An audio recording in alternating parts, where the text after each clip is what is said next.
سوال کیا گیا ہے کہ میرے خاوند ہیں جن کے ساتھ میرے کچھ مسائل ہیں، اگرچہ میں ان کے ساتھ جو ہے وہ اچھا تعلق بھی رکھتی ہوں، لیکن ان کے زندگی کے کچھ ایسے ایشوز ہیں جن کی وجہ سے میں ان سے نالاں بھی ہوں اور دل اتنا ان کے ساتھ لگا ہوا نہیں ہے جتنا ہونا چاہیے، اور جو خاص تعلقات ہوتے ہیں اس کی طرف بھی میرا دل مائل نہیں ہوتا ہے۔ اور مجھے جو ہے وہ دین کے دائرے میں میرے لیے کیا ہونا چاہیے؟ دیکھیں، آپ کی جتنی بھی تفصیل آپ نے بتائی ہے گو کہ وہ بہت زیادہ تھی، اس کو سامنے رکھتے ہوئے دو تین باتیں میں آپ سے کہہ سکتا ہوں۔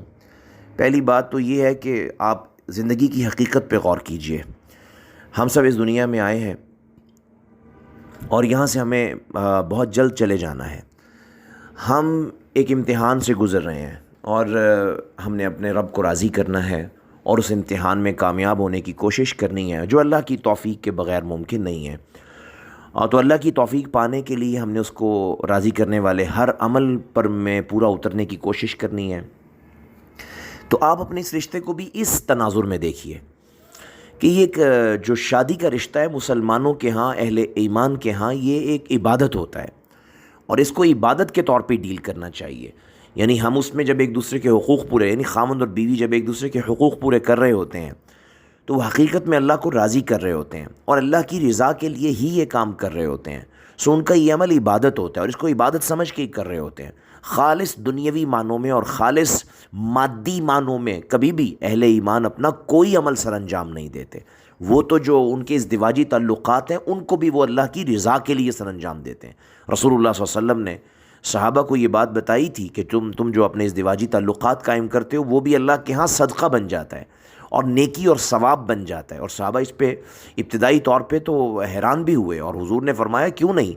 یعنی جب اہل ایمان اللہ کی رضا کے لیے خیر کو اختیار کرتے ہیں اور اللہ کے بتائے ہوئے راستے کے اوپر چلتے ہیں اور برائی کے راستے کو چھوڑ رہے ہوتے ہیں، تو خیر کے اوپر چلتے ہوئے چاہے وہ کام ایسا ہو جو ان کی جسمانی تقاضے کو پورا کرنے والا ہو، خواہ وہ ان کے جو ہے وہ جسمانی اور مادی اور دنیاوی ضرورتوں سے تعلق رکھنے والا ہو، چونکہ وہ اسے اللہ کے حکم کے مطابق کر رہے ہوتے ہیں اور اللہ کی رضا کو پانے کی نیت سے کر رہے ہوتے ہیں، لہٰذا وہ ان کے لیے باعث اجر بن جاتا ہے۔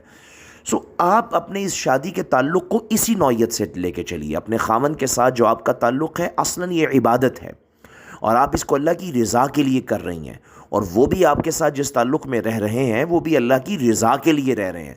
تو آپ کو بس اس مدت کو پورا کرنا ہے جو آپ کو یہ زندگی کی صورت میں ملی ہوئی ہے، اور اس میں کوشش کریں کہ اچھے طریقے سے یہ معاملہ پورا ہو جائے۔ آپ نے بھی اس دنیا سے رخصت ہونا ہے اور آپ کے خاوند نے بھی اس دنیا سے رخصت ہونا ہے اور اپنے اپنے امتحان کو پورا کرنا ہے اور اللہ کے سامنے جواب دہ ہونا ہے۔ تو اس تناظر میں زندگی گزاریے۔ جب ہم اس تناظر میں زندگی گزارتے ہیں تو پھر ہمیں اللہ تبارک و تعالیٰ کی وہ بات بہت اچھی طرح سمجھ میں آ جاتی ہے جو اللہ تبارک و تعالیٰ قرآن مجید میں فرماتے ہیں، عسیٰ ان تکرہوا شیئا وہو خیر لکم، ہو سکتا ہے کہ کوئی چیز تمہیں ناپسند ہو لیکن اللہ نے خیر اسی میں تمہارے لیے رکھ دی ہو۔ خیر وہ نہیں ہوتی کہ مجھے جس سے سکون مل رہا ہے میں سمجھتا ہوں کہ وہ خیر ہے، اور جس چیز سے میری سیٹسفیکشن ہوتی ہے لوگ سمجھتے ہیں وہ خیر ہوتی ہے۔ خیر اس سے ادروائز بھی کوئی چیز ہو سکتی ہے، یعنی بلکہ ہوتی ہی وہ ہے جو اللہ تبارک و تعالیٰ کے منصوبے اور نظام کا حصہ ہوتی ہے۔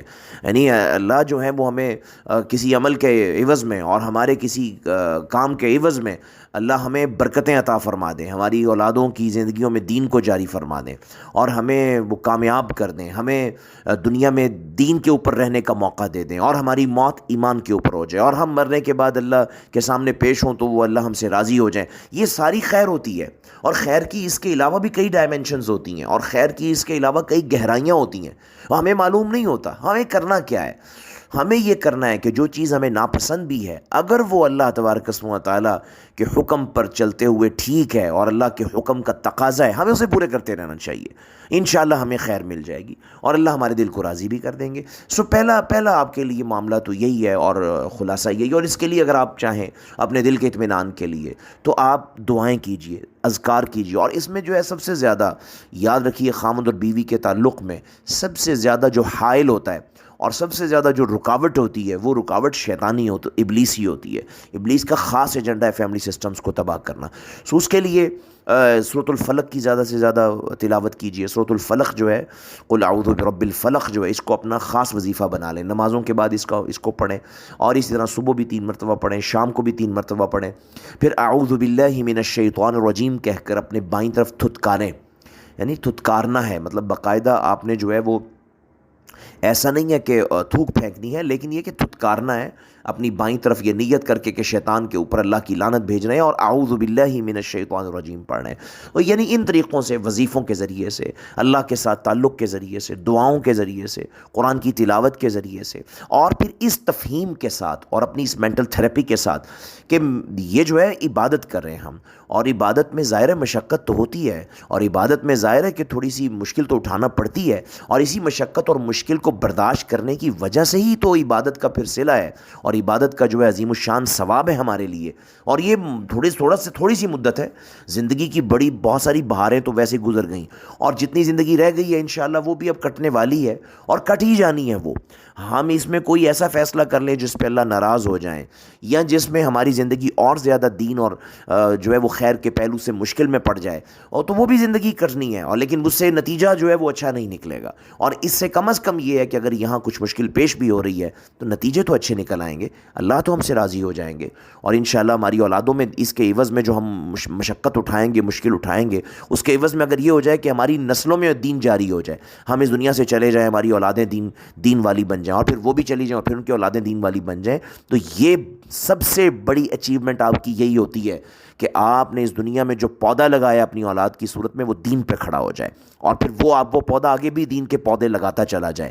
یہ سب سے بڑی اچیومنٹ ہوتی ہے. اس اچیومنٹ کو ابراہیم علیہ السلام اور انبیاء بہت خوبی سے سمجھتے تھے، اور اللہ نے اس کو قرآن مجید میں ذکر کر کے ہمیں جو ہے ان کے واقعات کو ذکر کر کے سمجھا بھی دیا ہے. اللہ تبارک و تعالیٰ نے جب وعدہ کیا اپنے پیغمبر سے، ابراہیم علیہ السلام سے، کہ انی جاعلک للناس اماما، کہ میں آپ کو دین کا امام بنانے والا ہوں، تو انہوں نے فوراً سوال کیا اللہ سے اور التجا کی، ومن ذریتی، اے اللہ میری اولاد، میری نسلیں، وہاں پہ یہ صورتحال دین کی کیا ہوگی. تو سمجھ لینا تو یہ کتنا بڑا یہ کام ہوتا ہے. سو اس لیے ہمیں اپنی زندگی، جو مادی زندگی ہے، دنیاوی زندگی، اس کے بارے میں کوئی حد سے زیادہ جو ہے وہ حساس نہیں ہونا چاہیے، اور بہت زیادہ پریشان بھی نہیں ہونا ہے. اور یہ پریشان ہونے کی کوئی چیز بھی نہیں ہوتی.